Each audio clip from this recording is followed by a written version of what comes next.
Friends, Microsoft build 2026 ఈవెంట్లో AI ప్రపంచాన్ని మరో స్థాయికి తీసుకెళ్లే భారీ అనౌన్స్మెంట్స్ వచ్చాయి.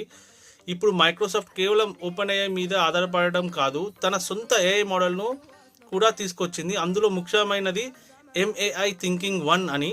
ఇది రీజనింగ్ కోసం రూపొందించిన కొత్త ఏఐ మోడల్. అంటే క్లిష్టమైన సమస్యలను మరింత తెలివిగా పరిష్కరించగలదనే మాట.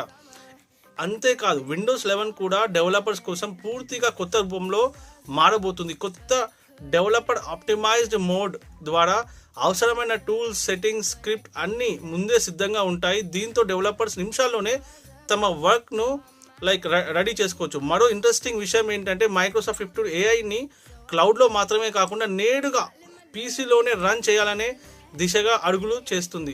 ఎన్విడియా RTX Spark వంటి కొత్త ఏఐ చిప్స్కు విండో ప్రత్యేకమైన సపోర్ట్ ఇవ్వబోతుంది.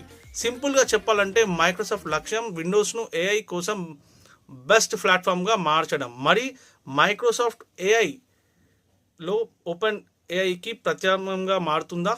మీరు కామెంట్ చేయండి.